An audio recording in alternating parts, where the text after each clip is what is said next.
Hello everybody, I hope तुम सबका economics का जर्नी काफ़ी अच्छा रहा सेमेस्टर 3 में। अब सेमेस्टर 4 पे हम कदम रखने जा रहे हैं और ट्रस्ट में ऑन दिस सिलेबस बड़ा है, सिलेबस छोटा नहीं है। शुरुआत से अगर तुम पेशेंटली बहुत ज़्यादा डेडिकेशन के साथ इस सब्जेक्ट को एक्सप्लोर करोगे तो बहुत कुछ सीखने का एक तरीका तुमको ये सब्जेक्ट सिखाएगा। दैट इज़ माई प्रॉमिस, क्योंकि मैं खुद इस सब्जेक्ट की एक स्टूडेंट हूँ, एक टीचर हूँ। मुझे पता है कि लगातार इस सब्जेक्ट ने मुझे कैसे इवॉल्व किया है, मेरे माइंड को कैसे इवॉल्व किया है।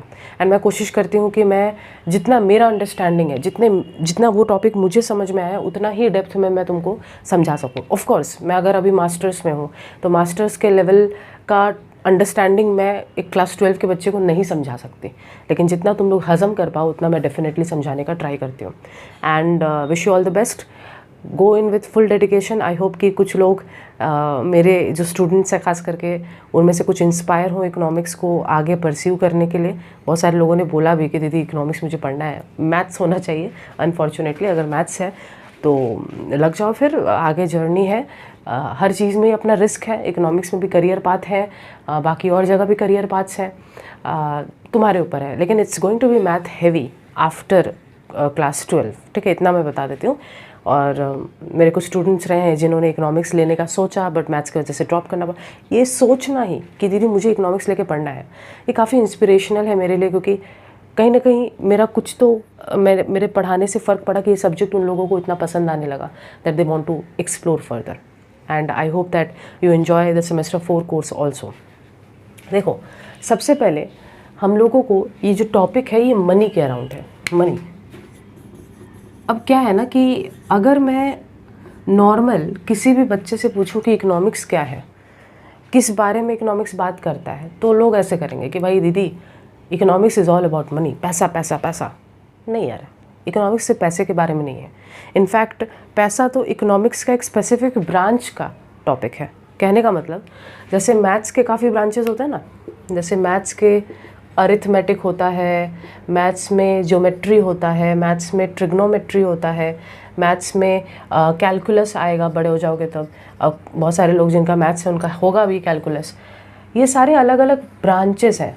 कहने का मतलब, इमेजिन करो कि जैसे मैथ्स एक पेड़ है और जैसे पेड़ के अलग अलग ब्रांचेस होते हैं, अलग अलग टहनियाँ होती हैं, है ना, उसी तरीके से मैथ्स का भी अलग अलग ब्रांचेस हैं और हर ब्रांच का कुछ ना कुछ हर ब्रांच एक डिफरेंट एस्पेक्ट पे फोकस करता है। फॉर एग्जांपल अगर हम लोग बात करें ज्योमेट्री, तो ज्योमेट्री शेप्स के बारे में बात करता है। ट्रिग्नोमेट्री का बात करें तो trigonometry is all about angle, calculus is all about change, और अरिथमेटिक तो हम लोग जानते हैं it's all about unitary method और वो सब जो हम लोग बचपन में सीखते थे कि 1 का दाम इतना है तो 10 का दाम कितना होगा, वगैरह वगैरह। ये सारे मैथ्स के ही अलग अलग ब्रांचेज हैं। उसी प्रकार इकोनॉमिक्स एक सिंगल सब्जेक्ट नहीं है। इकोनॉमिक्स एक सिंगल सब्जेक्ट नहीं जिसके अंदर सब कुछ ठूसा हुआ है। ओके, उसी तरह इकोनॉमिक्स एक सिंगल सब्जेक्ट नहीं है जिस सब्जेक्ट के अंदर सब कुछ ठूसा हुआ है। इकोनॉमिक्स भी अपने आप में काफ़ी सारे ब्रांचेस में डिवाइडेड है। तुम लोग 2 ब्रॉड ब्रांचेस बचपन से पढ़ रहे हो, बचपन माने क्लास 11 से, माइक्रो इकोनॉमिक्स और मैक्रो इकोनॉमिक्स। ये तो 2 ब्रांचेस हैं जो ब्रॉड क्लासिफिकेशन है। लेकिन इकोनॉमिक्स को अगर हम लोग किस थीम पे वो फोकस करता है, किस टॉपिक पे वो फोकस करता है, उस हिसाब से देखें। माइक्रो इकोनॉमिक्स और मैक्रो इकोनॉमिक्स इस बात से डील करता है कि अगर आप माइन्यूट लेवल पे एक इंडिविजुअल पे फोकस कर रहे हो, एक पर्टिकुलर मार्केट पे फोकस कर रहे हो, that's micro economics. But macro जो तुम लोग 12 में पढ़ रहे हो, macro is all about the whole economy, the whole country as a whole, या फिर बहुत सारे नेशंस टुगेदर एक साथ। ये सब था माइक्रो मैक्रो का कॉन्सेप्ट। अब मैं यहाँ पे क्या बोल रही हूँ, मैं यहाँ पे सिंपल तुम्हारे सामने एक बात रख रही हूँ कि अगर तुम इकोनॉमिक्स को इस तरीके से देखो कि वो इस बात पे फोकस कर रहा है कि एक पर्टिकुलर टॉपिक, जैसे फॉर एग्जांपल इकोनॉमिक्स का एक ब्रांच है जो वेलफेयर की बात करता है। वेलफेयर यानी लोगों का सुख कैसे बढ़ाया जाए, तो that is welfare economics. Economics का एक ब्रांच है जो कि देशों के बीच में ट्रेड कैसे होते हैं, देशों के बीच में ट्रेड, इम्पोर्ट एक्सपोर्ट कैसे होता है और दोनों देश इस ट्रेड से कैसे फ़ायदे में आ सकते हैं, है ना। हम लोग के मन में आता है कि जो देश बाहर वाले को सामान बेच रहा है वो खूब मोटा रकम कमा रहा है और वो हैप्पी है, और जो देश इंपोर्ट करना पड़ रहा है बेचारे को, बहुत सारा बाहर से सामान लेना पड़ रहा है, वो बड़ा अनहैप्पी है। तो इस हिसाब से हमारा माइंडसेट डेवलप हो जाता है कि कंट्री जो एक्सपोर्ट करेगा बाहर वाले को वो खुश रहेगा, और वो कंट्री जो इंपोर्ट करता रहेगा, बाहर वाले से सामान लेता रहेगा, वो दुख में रहेगा। That's not true. इकोनॉमिक्स का एक बाकायदा पूरा ब्रांच है जिसका नाम है इंटरनेशनल इकोनॉमिक्स। उसका काम ही होता है ये बात फिगर आउट करना कि दोनों कंट्रीज़ या बहुत सारी कंट्रीज़ जो आपस में ट्रेड में आ रहे हैं वो दोनों कैसे बेनिफिट हो सकते हैं। फिर इकोनॉमिक्स का एक बात है या एक ब्रांच है जो कि इस बात से डील करता है कि इन्वायरमेंट में क्या इश्यूज़ चल रहे हैं, क्या हम लोग इकोनॉमिकली कुछ डिसीजंस ले सकते हैं जिससे इन्वायरमेंट के इन क्राइसिस को हम सॉल्व कर सकें। That is environmental economics. तो इकोनॉमिक्स के मतलब it's like a multi disciplinary subject, वो हर एक चीज़ में घुस जाता है काइंड ऑफ, है ना। जैसे मैथ्स हर एक चीज़ में अपना रास्ता खोज ही लेता है, उसी तरीके से है कि इकोनॉमिक्स हर एक चीज़ में उसका एक अपना लुक है, अपना एक चीज़ है। ज्योग्राफी में है economic geography. So what I mean to say is that कि जब तुम लोग सोचते हो कि money is the only thing that we talk about economics, नहीं, इकोनॉमिक्स का एक पर्टिकुलर ब्रांच है, तुम लोग बड़े हो जाओगे तो पढ़ोगे अगर लिए ये सब्जेक्ट, तो that is financial economics. Financial economics एक पर्टिकुलर ब्रांच है जहाँ पे हम बहुत पैसों की बात करते हैं, पैसा, बैंक, इन सब की बातचीत करते हैं, बट पूरा इकोनॉमिक्स वो नहीं है। मतलब मैं कहना चाह रही हूँ कि इकोनॉमिक्स के बहुत सारे ब्रांचेज हैं, उनमें से एक ब्रांच है जिसका नाम है फाइनेंशियल इकोनॉमिक्स, जिसमें पैसों की बहुत बातचीत होती है। तो कोई चलते फिरते तुमको बोले इकोनॉमिक्स में क्या है, बस पैसा पैसा तो है, तुम बोलोगे नहीं, वो इकोनॉमिक्स का एक पर्टिकुलर ब्रांच है जिसका मेन काम पैसे से जुड़े बातचीत करना है। बट ओवरऑल इकोनॉमिक्स एक बहुत बड़ा डिसिप्लिन है, एक बहुत बड़ा सब्जेक्ट स्कोप है जिसमें बहुत सारी चीज़ें आती हैं। ठीक है, तो आज के बाद से कभी मत सोचना कि दीदी economics is all about money, economics equals to money. No, please don't say that. ठीक है, एटलीस्ट आई कैन होप कि अगर तुम लोग मेरे साथ पढ़ रहे हो पिछले 2-3 सेमेस्टर से, then you know that particularly economics का मतलब दीदी it's not always about money. ठीक है, वरना हम लोग इसको सोशल साइंस का नाम क्यों देते हैं, हम लोग इसको सोशल साइंस का नाम देते हैं। एनीवेज, अब हम लोग मनी पे जाएं। मनी क्या है? पैसा पैसा हम करते रहते हैं, है ना, खास करके हमें पता है पैसे की अहमियत क्या है, बट पैसा है क्या? What is money? That is our concern, that is our question here. But वो पता लगाने से पहले we have to ask ourselves कि मनी से भी पहले क्या सिस्टम एग्जिस्ट करता था। पैसा नहीं था, नोट नहीं थे, कॉइन्स नहीं थे, तो लोग लेन देन कैसे करते थे? कुछ तो तरीका होगा। और लेन देन की नौबत क्यों आएगी किसी को भी? देखो, समझो इस बात को। हम ऑलरेडी जानते हैं इकोनॉमिक्स का एक फंडामेंटल कॉन्सेप्ट है, फंडामेंटल, वेरी फर्स्ट लेक्चर में हम लोग सीखते हैं कि रिसोर्सेज लिमिटेड है, साधन लिमिटेड है, बट इच्छाएं तो अनलिमिटेड है।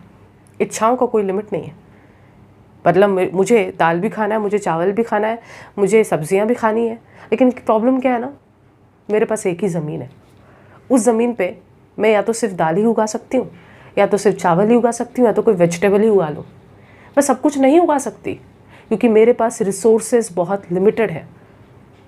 बात समझ में आ रहा है? मेरे पास साधन नहीं उतना, ना ही मेरे पास उतना समय है कि मेरे पास दिन में 24 घंटे होते हैं जिसमें से 8 घंटे मैं सो रही होती हूँ।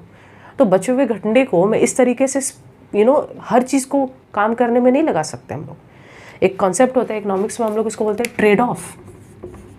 कहने का मतलब कुछ पाने के लिए तो कुछ खोना ही पड़ेगा।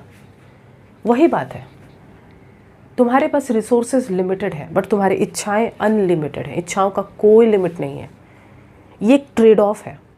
ट्रेड ऑफ माने हम ये तो करना चाहते हैं, हम ये भी करना चाहते हैं, ये भी करना चाहते हैं, बट हम साथ में नहीं कर सकते सब। एक चीज़ करने के लिए अगले को छोड़ना पड़ेगा। अगर उस लैंड पे तुम चावल उगाना चाह रहे हो तो तुमको दाल छोड़ना पड़ेगा, तुमको सब्जियां छोड़नी पड़ेंगी।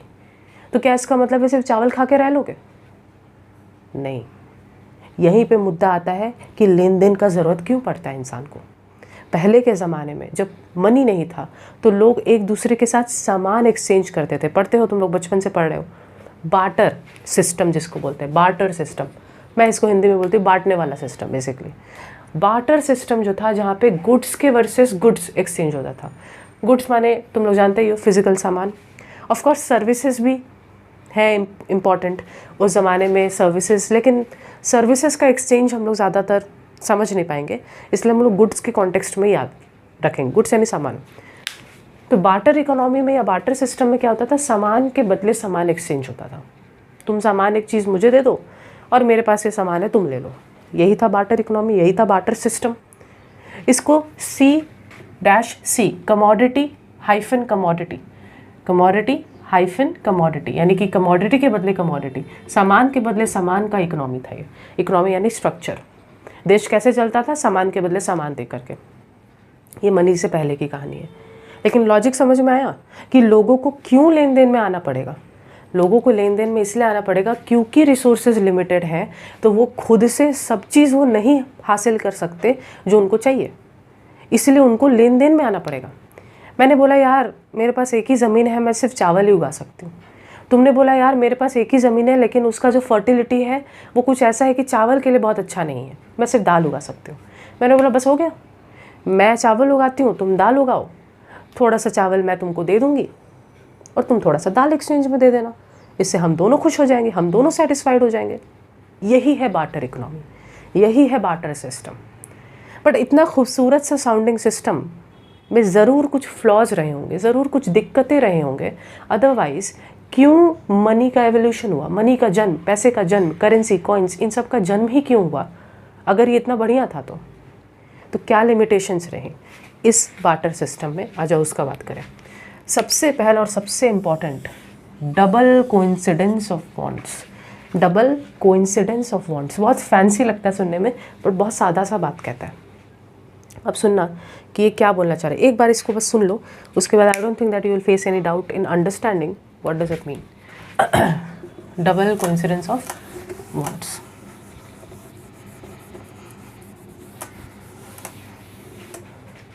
देखो डबल कोइंसिडेंस ऑफ बॉन्ड क्या कह रहा है। मान लो ये मैं हूँ पूजा, मैंने क्या बोला? मैंने बोला यार मैं राइस उगा रही हूँ, मुझे ना पल्सेस चाहिए, दाल चाहिए मुझे, तो मैंने तो राइस उगा लिया है, प्रोड्यूस कर लिया है, एंड मुझे ये चाहिए, आई वॉन्ट पल्सेस। ठीक है, तुमने क्या बोला कि दीदी मेरा नाम, मैं सपोज कुछ भी नाम ले लो, मैं किसी स्टूडेंट का फेवर नहीं करूँगी, मैं अपने भैया का नाम ले लेती हूँ, ठीक है, प्रकाश। ठीक है, तो मेरा भैया बोल रहा है, मतलब मान लो तुम मेरा भैया होगा तो मेरा ही घर में रहेगा ना, मान लो तुम में से कोई हो, मेरा भैया भी मेरा स्टूडेंट है मान लो। सो ही सेइंग कि देखो पूजा, मैं ना पल्सेस उगा रहा हूँ, मैंने पल्सेस प्रोड्यूस किया, लेकिन मुझे राइस चाहिए। अब ज़रा समझो, हम लोगों के बीच में लेन देन होगा, लेन देन हो जाएगा हम लोगों के बीच में, क्योंकि समझना मैं क्या बोल रही हूँ, मेरे शब्दों को पकड़ो। मैंने जो उगाया है ठीक वही सामान तुमको चाहिए, कुछ पोर्शन उसका, और तुमने जो उगाया है ठीक वही, उसी का कुछ पोर्शन मुझे भी चाहिए। हम लोग के बीच में लेन देन होगा। लेकिन just for a simple fact imagine करो, मैंने उगाया है राइस लेकिन मुझे चाहिए वेजिटेबल, मुझे सब्जियां चाहिए। लेकिन तुमने क्या उगा रखा है? तुमने पल्सेस उगाया है, लेकिन तुमको चाहिए राइस। तो बात यहाँ पे, मैंने राइस तो उगाया है, मैं तुमको वो दे सकती हूँ, लेकिन मुझे वो सामान नहीं चाहिए जो तुमने उगा रखा है। भाई मैंने राइस उगाया है, मैं तुमको राइस देने के लायक हूँ, मैं दे सकती हूँ तुमको, लेकिन मुझे वेजिटेबल चाहिए, तुम्हारे पास वेजिटेबल नहीं है। यानी कि इसी को बोला गया डबल कोइंसिडेंस ऑफ बॉन्ड्स। हमारी इच्छाओं का म्यूचुअल कोइंसिडेंस होना चाहिए। मुझे जो चाहिए, जैसे इस केस में मुझे वेजिटेबल चाहिए और बदले में मैं राइस दे रही हूँ, उस साइड से तुमको भी राइस एक्सेप्ट करना पड़ेगा और मुझे बदले में वेजिटेबल देना होगा। लेकिन तुम यहाँ पे मुझे बदले में पल्सेस दे रहे हो क्योंकि तुमने वही उगाया है। हमारे बीच में ट्रेड नहीं हो सकता। सोचो तो मेरे लिए कितना मुश्किल होगा एग्जैक्टली वो बंदा ढूंढना जो मेरे साथ सिर्फ उसी प्रकार के ट्रेड में आना चाहता है कि हाँ वो मुझे बदले में वेजिटेबल दे दे और मुझसे राइस खरीद ले। यानी हम दोनों की नीड्स एग्जैक्टली रिवर्स ऑर्डर में मैच हो। बोलते हैं पजल की तरह हम दोनों के नीड्स मैच हो तभी हमारे बीच में ट्रेड होगा, अदरवाइज तो ट्रेड नहीं हो सकता। इसीलिए बार्टर सिस्टम बहुत कॉम्प्लिकेटेड था, बहुत टाइम कंज्यूमिंग, एफर्ट कंज्यूमिंग था। यही इसका लिमिटेशन है number 1, double coincidence of bonds. फिर दूसरा आता है lack of common measure of value. अब मैं अगर तुमसे पूछूं 1 केजी राइस का दाम कितना है, मैं तुमको बोल रही हूँ कि देखो समझना मैं क्या बोल रही हूँ। मान लो पल्सेस वाले एग्जाम्पल पे आ जाओ, मान लो हम दोनों के बीच में ट्रेड हो रहा है, ठीक है। मैंने तुमसे पूछा कि भाई साहब ज़रा बोलो तो 1 केजी राइस मैं तुमको देने को तैयार हूँ। तुमको राइस चाहिए ना, you want rice, I can give you 1 KG of rice, बदले में मुझे 2 केजी पल्सेस चाहिए। बदले में मुझे 2 kg पल्सेस चाहिए, यानी मैंने भाव ये लगाया कि 1 kg राइस 2 kg पल्सेस के बराबर है। इमीडिएट तुम्हारा क्वेश्चन आना चाहिए, ये जो वैल्यू आपने मेजर किया कि 1:2, 1 kg of rice 2 kg pulses के बराबर है, प्रॉब्लम है इस चीज़ में। मैंने पूछा क्यों, प्रॉब्लम क्या है? तुमने बोला कि देखिए प्रॉब्लम ये है कि 1 kg राइस को आप 2 kg पल्सेस के साथ तौल रही हैं। कल को अगर मैं वेजिटेबल्स के साथ ट्रेड हो रहा है तो 1 kg राइस को आप मान लो 1 kg वेजिटेबल के साथ भी इक्वल बता रही हैं। फिर मैं बोलूँ कि 1 kg राइस कुछ और प्रोडक्ट के साथ इक्वल है, मतलब अपने कन्वीनियंस के हिसाब से राइस का कोई भी वैल्यू सेट कर दे रहे हैं, अपने कन्वीनियंस के हिसाब से।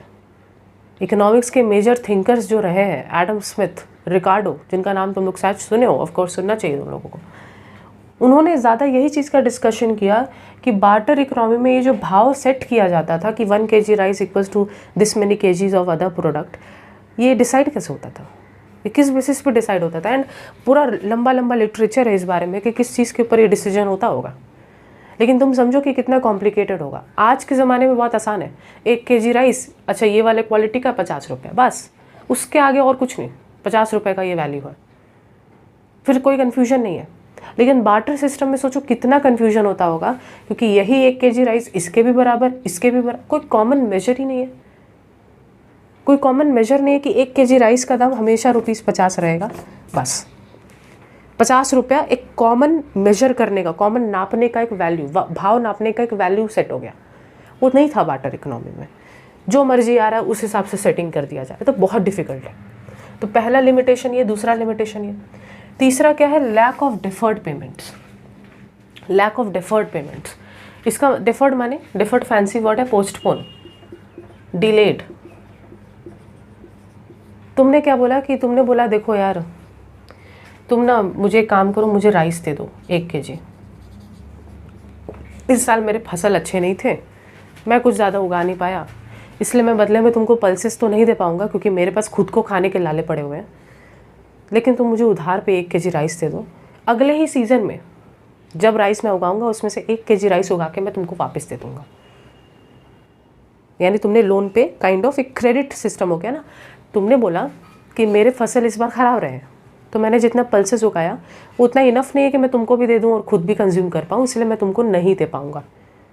मैंने बोला ओके, तुम मुझे 1 kg राइस उधार में दे दो, तुमने मुझसे मांगा, मैंने तुमको दे दिया 1 kg राइस उधार पे। तुमने बोला कि 6 महीने बाद जब मेरा राइस उगेगा तो मैं उसमें से तुमको 1 kg लौटा दूँगा। प्रॉब्लम समझना, क्या गारंटी है कि 1 kg राइस जो मैंने तुमको दिया तुम उसी क्वालिटी का राइस मुझे लौटा पाओगे? तुम्हारे ज़मीन पे जो राइस उग रहा है, जो फसलें उग रही हैं, उसका क्वालिटी ठीक वही होगा जो मैंने दिया था? इसका क्या पक्का है? इसका क्या पक्का है? कुछ पक्का नहीं है। दूसरा बात, 1 kg राइस तुम मुझे लौटा रहे हो, उसमें मेरा क्या फ़ायदा हुआ भाई? मेरा क्या फ़ायदा हुआ? मैं अगर वो एक, समझना मैं क्या बोल रही हूँ, तुमको मैंने 1 kg राइस दे दिया और तुम 6 महीने बाद मुझे लौटा रहे हो 1 kg राइस। पहला दिक्कत तो ये है कि सेम क्वालिटी होगा कि नहीं, दैट्स अ क्वेश्चन। दूसरा है कि अगर तुमको ना देकर, मैं इकोनॉमिक्स का जो कॉन्सेप्ट है, अगर तुमको ना देकर ये 1 kg मैंने किसी और को दिया होता तो मुझे बदले में पल्सेस, वेजिटेबल्स कुछ तो मिला होता, तुम मुझे वो नहीं दे पाओगे। और क्या पता कि 6 महीने के बाद हर कोई अपने लैंड पे राइस ही राइस उगा रखा हो तो 1 kg राइस का लिटरली कोई वैल्यू ना हो। जैसे मैं रुपया के टर्म से बोलूँ तो ज़्यादा भेजा में जाएगा, हालांकि रुपया अभी तक बार्टर सिस्टम में आया नहीं है, लेकिन समझने में आसानी होता है। मैं तुमको बोल रही हूँ कि सपोज़ मैंने तुमको आज 10,000 रुपये दिए और तुमने मुझे बोला कि दीदी मैं ना आपको 5 साल के बाद 10,000 लौटाता हूँ। भाई 5 साल में 10,000 का कोई वैल्यू रहेगा? आज का दिया हुआ 10,000 और 5 साल के बाद जब तुम लौटाओगे सेम वही 10,000, दोनों में ज़मीन आसमान का फ़र्क है। आज के 10,000 से मैं बहुत कुछ खरीद सकती हूँ, 5 साल बाद के 10,000 से मैं शायद चिंदी भर प्रॉपर शर्ट और पैंट भी ना खरीद सकूँ, क्योंकि पैसे का वैल्यू घटता है ओवर टाइम। पैसा का वैल्यू बहुत सारे चीज़ों पे डिपेंडेंट होता है। सेम उसी प्रकार से मैंने तुमको 1 kg राइस अभी दिया, क्या पता 6 महीने बाद राइस का वो औकात रहे ना रहे सिस्टम में, क्या पता राइस का क्वालिटी सेम ना हो, बहुत सारे झमेले हैं। एक और एग्जांपल लूँ, तुम्हारे घर में कुछ फेस्टिवल था या कुछ था और तुमको ज़रूरत है, जैसे उस ज़माने में एनिमल्स का ट्रेड हुआ करता था, तुमको गाय की ज़रूरत थी, मैंने बोला ठीक है चलो मैं तुमको गाय दे देती हूँ।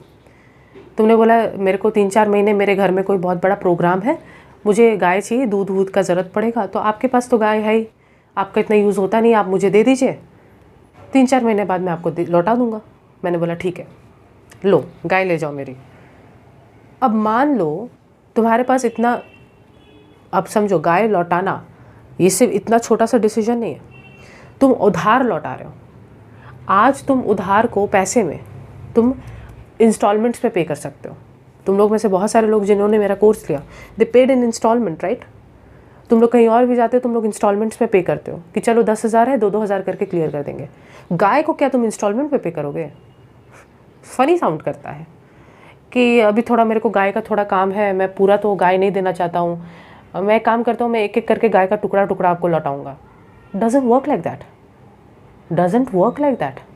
सो यानी कि बहुत बड़ा दिक्कत है पोस्टपोन डिलेड पेमेंट्स जो होते थे, क्वालिटी कॉम्प्रोमाइज़ हो सकता है, वैल्यू उस समय घट जाए बढ़ जाए, इंस्टॉलमेंट में पे नहीं कर सकते, बहुत झमेला था बाटर सिस्टम में। आज हमें ये झमेला शायद सही से समझ भी नहीं आएगा क्योंकि हम उस सिस्टम में नहीं हैं। अब हम मनी के सिस्टम में ऑपरेट कर रहे हैं, तो हम वो 400 साल 500 साल 600 साल पुराना वाला ज़माना जहाँ एक्सचेंज इकनॉमी था उस पर हम जाके सोच भी नहीं पा रहे। लेकिन सच्चाई यही है कि बहुत सारी दिक्कतों का हमारे एंसेस्टर्स ने सामना किया है। Lastly, lack of store of value. Lack of store of value का मतलब है कि पुराने ज़माने में क्योंकि सामान के बदले सामान, तो गुड्स को एज एन एसेट स्टोर करना थोड़ा सा दिक्कत की बात थी। क्यों बोलो तो? पहली बात तो जगह लेता है, पहली बात तो जगह लेता है। तुम बोल रहे हो कि मेरे पास 4-5 गायें हैं, ये मेरी संपत्ति है, मैं गाय को ही 3-4 महीने के लिए किसी और को देता हूँ और वहाँ से मैं खूब मुनाफा कमाता हूँ। लेकिन मेरा क्वेश्चन है, गाय रखने के लिए, गाय को एज ए एसेट होल्ड करने के लिए, गाय को संपत्ति के रूप में रखने के लिए बहुत सारा पैसा लगेगा, बहुत सारा तुम्हारा रिसोर्सेज लगेगा, जगह लगेगा, गाय बूढ़ी भी होगी, उसका हिफाजत भी करना होगा। गाय भी नहीं, चलो तुम बहुत सारे राइस उगाए थे, तुम अपने लैंड पे बहुत सारे राइसेस, बहुत सारे पेड़ों राइसेस को उगाए थे, और राइस को जो है वो तुमने अपने घर में बाटर इकोनॉमी में चले जाओ, अपने घर में एक, जैसे गांव में होता है, अपने घर में एक पूरे कमरे में बंद कर दिया। सड़ सकता है, चूहा खा सकता है, अगर सड़ जाए चूहा खा ले तो क्या तुम्हारे वो जो तुम संपत्ति सोच के रखे थे राइस को, वो जो गुड को संपत्ति सोच के रखे थे, क्या उसका कोई वैल्यू बचेगा? दिक्कत की बात यही है। आज हम अपने बैंकों में 20-30 हज़ार रखते हैं, 1 लाख रखते हैं हम अपने बैंकों में, हम गोल्ड पे इन्वेस्ट करके रखते हैं, हमारे पास वर्चुअल मनी, मतलब पॉकेट में नहीं पैसा लेकिन बैंक में पड़ा हुआ है ना, संपत्ति है। मुझे भी पता है कि उस संपत्ति का भी वैल्यू घट रहा है। जो रुपए में तुम चीज़ें रख रहे हो, गोल्ड का बात नहीं कर रही हो, लेकिन रुपए में जो बैंकों में रखे हो, महंगाई की वजह से उसका औकात घट रहा है। 10,000 5 साल पहले और 10,000 आज सेम वैल्यू तो नहीं है ना, क्योंकि पैसे का भी वैल्यू घटता है महंगाई की वजह से। या अभी हम आगे सीखेंगे भी मनी वाले चैप्टर में। लेकिन मुद्दा यही है कि पहले के ज़माने में लोग संपत्ति के रूप में सामानों को स्टोर करते थे, और ये बहुत सारी सामान फूड क्रॉप्स होते थे जो सड़ सकते थे, ख़राब हो सकते थे, और अगर वो सड़ गए, ख़राब हो गए, तो उनका जो एसेट वैल्यू है, उनका जो संपत्ति के रूप में वैल्यू, वो तो रहा नहीं ना। पहली बात तो जगह लेंगे, इतना स्टोरेज जगह लेंगे। आज हम पैसा रख लेते हैं जेब में किसी किनारे में या फिर बैंकों में, पता भी नहीं चलता, लेकिन उस समय वो जगह लेते थे, सड़ सकते थे, पेरिशेबल होते थे, उनका कोई वैल्यू बचता नहीं था। तो यानी कि बार्टर सिस्टम में लोगों ने बहुत सारी दिक्कतों का सामना किया। एक्सचेंज बहुत मुश्किल था क्योंकि double coincidence of wants match होने चाहिए। कोई कॉमन मेजर ऑफ वैल्यू नहीं था, 1 kg राइस का दाम इतना है, इतना इतना, किसी को भी इक्वेट कर दे रहे हैं, कोई कॉमन मेजर नहीं है। Lack of standard of deferred payment, आगे जा कर के डिलेड पेमेंट, पोस्टपोन पेमेंट करने में बहुत दिक्कत था, क्वालिटी कॉम्प्रोमाइज़ होता था, क्या बोलते हैं, इंस्टॉलमेंट्स में पे नहीं कर सकते, बहुत सारी दिक्कतें थी। और स्टोर ऑफ वैल्यू, एसेट के रूप में स्टोर करना भी बहुत मुश्किल था क्योंकि सड़ सकते थे, ख़राब हो सकते थे, इनका वैल्यू घट सकता था ओवर टाइम। ये सारी दिक्कतें बार्टर इकोनॉमी में थी। और तुम्हारे बुक में अगर 1-2 पॉइंट्स और मिलेंगे तो ऐड कर दो, कोई प्रॉब्लम नहीं है। लेकिन मोटा मोटी ये 4 में ही मैंने बहुत कुछ समराइज़ करने का कोशिश किया। मनी, जो आज हम मनी के इकोनॉमी में ऑपरेट करते हैं, मनी ने इन सभी दिक्कतों को सॉल्व किया है। मनी आज इतना इम्पॉर्टेंट क्यों? करेंसी, कॉइन्स, जिसको हम मनी बोल रहा हूँ, आगे हम सीखेंगे मनी का डेफिनेशन क्या है। लेकिन समझ जाओ, मनी उसी को कहेंगे, समझना मैं क्या बोल रही हूँ, बहुत इंपॉर्टेंट लाइन। मनी उसी को कहेंगे जो इन सारी लिमिटेशंस को तोड़ देगा, जो इन सारे लिमिटेशंस को तोड़ देगा, इन लिमिटेशंस को ओवरकम करेगा, वही मनी का एक्चुअल में डेफिनेशन होगा, वही मनी होगा। तो हम आगे अभी सीखेंगे इसी वीडियो में कि मनी क्या है, बट यहाँ तक तुम लोग नोट डाउन भी कर लो जैसे जैसे मैंने पॉइंटर्स में लिखा है। ओके, सो अब हम लोगों ने बार्टर सिस्टम को समझ लिया। अब मनी पिक्चर में आता है। अब मनी ये समझने के बाद, क्योंकि मनी का डेफिनेशन समझने के लिए ना मनी के फंक्शंस को समझना पड़ेगा। तो मैं मनी को डिफ़ाइन करना चाहती हूँ, बट डिफ़ाइन करने के लिए मुझे फंक्शंस बताने पड़ेंगे मनी के, ठीक है। तो ये टॉपिक उसी को डेडिकेटेड है। नेक्स्ट वीडियो में हम लोग एवोल्यूशन ऑफ मनी को देखेंगे। एवोल्यूशन ऑफ मनी मतलब शुरुआत से तो पेपर करेंसीज नहीं थे, क्या थे करेंसी के फॉर्म में, और क्यों वो एवोल्यूशन आता गया, और वहाँ पे की टर्म्स क्या है जो हम लोग यूज़ करेंगे, वो बहुत इंपॉर्टेंट है, हम उसका बात करेंगे। लेकिन अभी इस टॉपिक को अपने दिमाग में इस प्रकार रिजर्व करो कि दीदी बार्टर सिस्टम समझने के बाद और उसके लिमिटेशंस को पहचानने के बाद अब हम लोग जानना चाहते हैं कि मनी क्या है, जिसका हम लोग इतना चर्चा कर रहे हैं। लेकिन मनी का डेफिनेशन ही समझने के लिए हम लोगों को मनी के फंक्शंस को जानना पड़ेगा। तो आ जाओ देखते हैं। सो सबसे पहले तो मनी डेफिनेशन लिखने का शॉर्ट फॉर्म है मेरा ये। बहुत मुझे प्यारा लगा। मैं सेमेस्टर 1 में थी मास्टर्स के, और मेरे एक प्रोफेसर है, आई एडमायर हिम ट्रूली। उन्होंने एक लाइन बोला, वो केन्स के बारे में हम लोग को पढ़ा रहे थे, और उन्होंने एक लाइन बोला and I just love that line, ठीक है। मेरे दिमाग में छप गया, और मैं मैंने सोच ही लिया कि अब जब मैं पढ़ाऊँगी तो मैं ये डेफिनेशन ज़रूर यूज़ करूँगी। दिस इज़, बहुत सारे इकोनॉमिस्ट लोग मनी को कुछ ऐसे डिफ़ाइन करते हैं, पैसा क्या है, तो वो बोलते हैं money is what money does. पैसा क्या है? पैसा वो है जो पैसा करता है। मतलब फिर से सुना मैंने क्या बोला, money is what money does. पैसा क्या है? पैसा वो है जो पैसा करता है। क्या मतलब? पैसे के फंक्शंस ही हैं जो उसको पैसा बनाते हैं। पैसा अपने आप में कुछ नहीं है, वो फंक्शंस, अगर वो फंक्शंस को पूरा कर देना तो ही वो पैसा कहलाने लायक है। ये जो कागज़ का टुकड़ा हम लोग लेके घूमते हैं जेब में, वो यहाँ मौजूद इन फंक्शंस को पूरा करते हैं, इसीलिए वो जेब में रखे हुए पैसे कहलाते हैं। समझो मैंने क्या बोला? जेब में तो 10, 100, 1000 तो नहीं, 10, 100, 500 हम लोग लेके घूम रहे हैं। वो करेंसी क्या है? पेपर का, कागज़ का टुकड़ा। वो कागज़ का टुकड़ा पैसा, मनी कहलाता है, क्योंकि वो ये फंक्शंस परफॉर्म करता है। सो मनी वो है जो मनी करता है। तो मनी क्या करता है? That's a question. इसलिए मैंने बोला डेफिनेशन समझने से पहले मनी के फंक्शंस को समझना पड़ेगा। आ जाओ, फंक्शंस में सबसे पहले आते हैं प्राइमरी यानी मेन फंक्शंस। मतलब मनी है तो इसकी वजह से, मतलब अगर तुम किसी चीज़ को पैसा बुला रहे हो, वो बस इसलिए बुला रहे हो क्योंकि वो ये 2 फंक्शंस निभाता है। सबसे पहला, मीडियम ऑफ एक्सचेंज का माध्यम बनता है। ये जो पॉइंट है, ये जो फंक्शन है, ये जो हम लोग का बार्टर सिस्टम था उसका पहला लिमिटेशन क्या था बताओ? First limitation of barter system क्या था? डबल कोइंसिडेंस ऑफ वांट्स का प्रॉब्लम, कि मुझे जो चाहिए एग्जैक्टली अगले वाले बंदे को भी वही चाहिए, और मैं जो देना चाहती हूँ एग्जैक्टली वो वाला बंदा वही लेना भी चाहता हो। एकदम रिवर्स ऑर्डर में हम लोगों के वांट्स मैच होने चाहिए। बहुत प्रॉब्लमेटिक था। ये मैंने डिस्कस किया बार्टर सिस्टम में। मनी इसी प्रॉब्लम को सॉल्व कर देता है, क्योंकि मनी खुद एक्सचेंज का माध्यम बन जाता है। कहने का मतलब, मेरे पास ज़मीन लिमिटेड है यार, मैं या तो लैंड पे राइस उगाऊँ या तो मैं पल्सेस उगाऊँ। मैंने सोच लिया कि यार मैं अपने ज़मीन पे राइस उगाऊंगी, पल्सेस नहीं उगाऊंगी। तो मुझे पल्सेस तो चाहिए ना, मैं सूखा चावल तो नहीं खाऊंगी। मैंने सोचा कोई बात नहीं, जो मैंने राइस उगाया उसी राइस का मैं कुछ पोर्शन बेच दूंगी, बदले में पैसा मिल जाएगा, और उसी पैसे से जाकर मैं पल्सेस खरीद लूँगी। कहने का मतलब अनलाइक बार्टर सिस्टम में मुझे राइस उगाने के बाद ढूंढना पड़ रहा था कि कोई है जो मुझसे राइस ले ले और मुझे दाल दे दे। बहुत झमेला था। मेरे को ये सब पंचायतगिरी नहीं करना है यहाँ पे। मुझे सिंपल अपना राइस उठाना है, जितना भी मैंने उगाया उसका कुछ पोर्शन उठा के मैं मार्केट में गई, मैंने बेचा, पैसा लिया।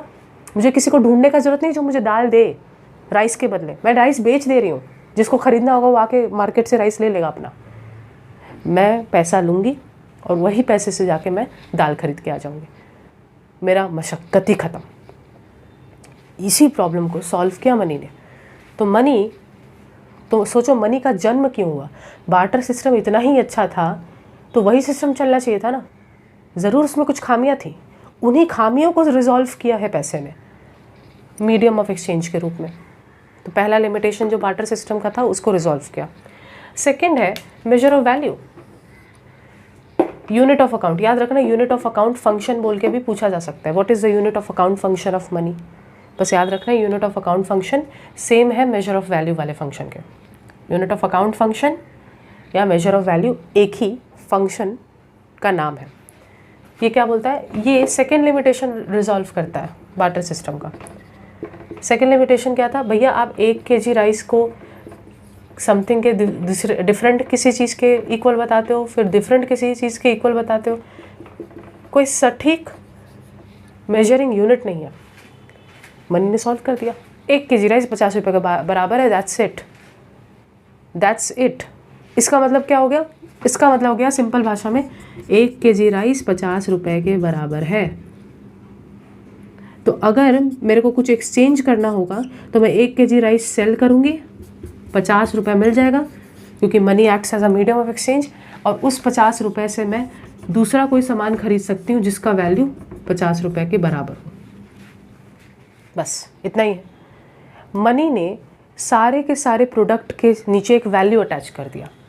आज जब तुम लोग मार्केट में जाते हो कुछ ख़रीदने के लिए, तो प्राइस टैग ही बहुत कुछ बता देता है प्रोडक्ट के बारे में। सोचो बार्टर सिस्टम में कितना डिफ़िकल्ट होगा। जैसे आज के ज़माने में तुम शॉपिंग मॉल गए और वहाँ पे तुमको एक टी-शर्ट पसंद आ गया, पलट के देखा 400 रुपये लिखा है, ठीक है, मुझे लेना है तो लेंगे, नहीं लेना तो नहीं लेंगे। पहले के ज़माने में क्या था कि टी-शर्ट लेना है, मान लो समझाने के लिए, टी-शर्ट उस ज़माने में था भी कि नहीं, टी-शर्ट लेना है लेकिन मेरे पास हाथ में चावल है, तो मैं कितना चावल एक्सचेंज में दूँ इस टी-शर्ट को लेने के लिए। कन्फ्यूजन, क्योंकि क्लैरिटी ही नहीं है। अच्छा, मुझे अपने घर के लिए एक सपोज़ मेरे को जूते लेने हैं। अच्छा, मेरे को जूते चाहिए, मैं कितने सारे मार्कर्स दूँ एक जूते लेने के लिए कि क्या है भाई। मनी ने इस प्रॉब्लम को सॉल्व कर दिया कि ये जूता 500 का है, 500 दे, जूता लेके जा भाई। इतना ज़्यादा ये सब कैलकुलेशन करने का ज़रूरत नहीं है। तो मनी ने सिंपल काम किया कि कॉमन मेजर ऑफ वैल्यू बना दिया, कॉमन यूनिट ऑफ अकाउंट बना दिया। ये सेकेंड लिमिटेशन जो था बार्टर सिस्टम का, उसको रिजॉल्व करता है। ये दोनों मेन फंक्शंस हैं मनी के। अभी मैं थोड़ी ही देर में मनी को डिफाइन भी करूँगी। सो नेक्स्ट सेकेंडरी फंक्शंस क्या है। सेकेंडरी फंक्शंस प्राइमरी फंक्शन से ही आया है। अभी हम रीड करेंगे तो समझ पाएंगे। सबसे पहला standard of deferred payment, delayed payment. हम लोग पैसे का तो क्वालिटी, जैसे हम लोग वहाँ पे बोल रहे थे कि तुम मुझसे 1 kg राइस लेके गए, इस साल तुम्हारे फसल सही नहीं हुए थे और तुम 6 महीना बाद मुझे लौटाओगे, तो क्या पता राइस का सेम क्वालिटी हो ना हो। ये सब दिक्कत थे बार्टर सिस्टम में। मनी ने उस प्रॉब्लम को भी सॉल्व कर दिया। मैंने तुमको 10,000 रुपये दिए, 6 महीना बाद तुम 10,000 प्लस सम इंटरेस्ट ला के चुका देना।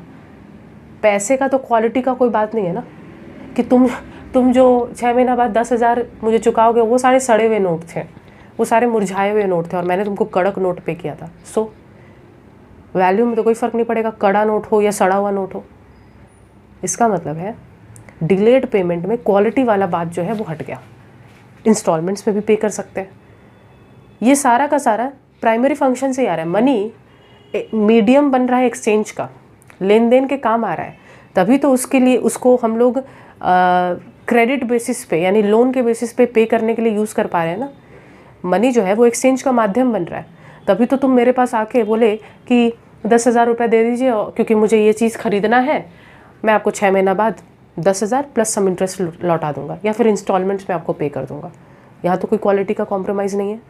सो मनी ने उस प्रॉब्लम को भी सॉल्व किया। दूसरा है सेकेंडरी फंक्शन में store of value. Store of value यानी एसेट फंक्शन। ये भी मीडियम ऑफ एक्सचेंज का ही डेरिवेशन है। मनी जो है उसको आज हम स्टोर कर सकते हैं, और स्टोर मतलब कैश के रूप में तिजोरी में स्टोर करना, वो नहीं। आप वर्चुअल रूप में अपने बैंकों में स्टोर कीजिए। आपके अकाउंट नंबर पे शो होगा 50,000 रुपये आपके बैंकों में है, इसका मतलब वो एसेट के रूप में पड़ा हुआ है ना।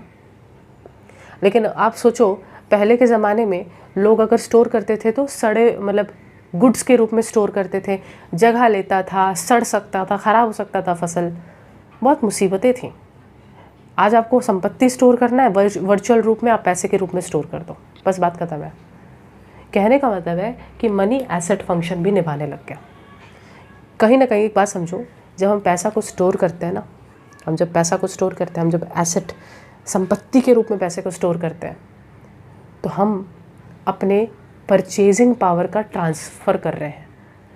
कहने का मतलब, हम अगर आज 50,000 रुपये स्टोर कर रहे हैं संपत्ति के रूप में कि मेरे को 1 साल बाद इसका ज़रूरत पड़ सकता है, तो कहीं ना कहीं हम इस विश्वास के साथ स्टोर कर रहे हैं कि ये जो 50,000 रुपये है, ये मेरे को परचेजिंग पावर, खरीदने का हैसियत, खरीदने का औकात देगा 1 साल बाद। एक हैसियत का ट्रांसफ़र हो रहा है। जब 50,000 हम संपत्ति के रूप में स्टोर कर रहे हैं, तो हम हैसियत का ट्रांसफ़र कर रहे हैं अपने फ्यूचर में, कि फ्यूचर में मेरा हैसियत बरकरार रहेगा क्योंकि मैंने ये संपत्ति स्टोर किया था। मनी ने इस चीज़ को बहुत ज़्यादा फैसिलिटेट किया है। तुम पैसे को फिज़िकल कैश में या फिर बैंकों में या फिर किसी एसेट के रूप में स्टोर करके अपने हैसियत का ट्रांसफ़र कर पाते हो। ये सेम काम बार्टर सिस्टम में नहीं किया जा सकता था, क्योंकि वहाँ पे गुड्स के रूप में सामानों को स्टोर करना पड़ता था और गुड्स सड़ सकती थी। हैसियत बनने के बजाय बिगड़ सकता था क्योंकि सारा गुड्स सड़ गया, चूहे काट गए। सो मनी ने सभी प्रॉब्लम्स को रिजॉल्व किया। सो अगर अब मुझे इकोनॉमिस्ट लोगों का ये फेमस चलते फिरते बहुत ही कैचिंग डेफिनेशन को हटाकर, money is what money does, इसको हटाकर अगर मुझे प्लेन लैंग्वेज में मनी को डिफ़ाइन करना हो तो हम क्या बोलेंगे? हम बोलते हैं money is anything. Money is anything, anything, कुछ भी हो सकता है। Money is anything that acts as a medium of exchange, जो मीडियम ऑफ एक्सचेंज का साधन बने, and is generally accepted as a unit of account. कहने का मतलब प्राइमरी फंक्शन, मेन फंक्शन, जिनके वजह से पैसा को पैसा बोला गया है। क्या? एक्सचेंज का माध्यम होना चाहिए। पैसा उसी को बोलेंगे जो लेन देन में काम आए। दूसरा, पैसा उसी को बोलेंगे जिसको यूज़ किया जा सके दूसरे चीज़ों के दामों को स्पष्ट करने के लिए। ये 500 रुपये का सामान है, ये 200 रुपये का सामान है, और जो एक्सेप्टेबल हो, जो लोग तहे दिल से एक्सेप्ट करते हो, क्योंकि सरकार ने वहाँ थप्पा लगा रखा है कि ये पैसा है। अगर सरकार रातों रात ये खबर फैला दे कि अब से ये मार्कर एक्सचेंज के रूप में एक्सेप्ट किया जाएगा, ये डोम्स का मार्कर बेच के, दे के कुछ भी खरीद सकते हो आप। 10 डोम्स का मार्कर दो और बदले में आपको सपोज़ एक टी शर्ट मिल जाएगा, तो ये भी मनी कहलाएगा, क्योंकि money is anything, anything that acts as a medium of exchange, जो एक्सचेंज का माध्यम बन जाए, जो एक्सेप्टेबल हो और जो यूनिट ऑफ अकाउंट के रूप में यूज़ हो, कॉमन मेजर ऑफ वैल्यू बन जाए, हर चीज़ का दाम उसके रूप में स्पष्ट होने लग जाए, वही मनी है। सो एग्जैक्टली देखो, दोनों डेफिनेशन राइट है। लेकिन अगर एग्ज़ाम में आए कि मनी क्या है, तो प्लीज़ इतना सा मत लिख के आना। 12 में कुछ सिंसियर बातें हम एक्सपेक्ट करेंगे, इतना सा मत लिख के आ जाना money is what money does. गलत नहीं है, कम है, थोड़ा और लिखो ना यार। Money is anything that acts as a medium of exchange and is generally accepted as a common measure of value, common measure of value। बात समझ में आ गया? So I hope you understood these things। ठीक है, तो money क्या है समझ में आ गया। अब हम लोग अगले वीडियो में मनी के एवोल्यूशन को समझेंगे, थोड़े थोड़े मनी के टाइप्स, लीगल डेफिनेशन वगैरह हम लोग समझेंगे।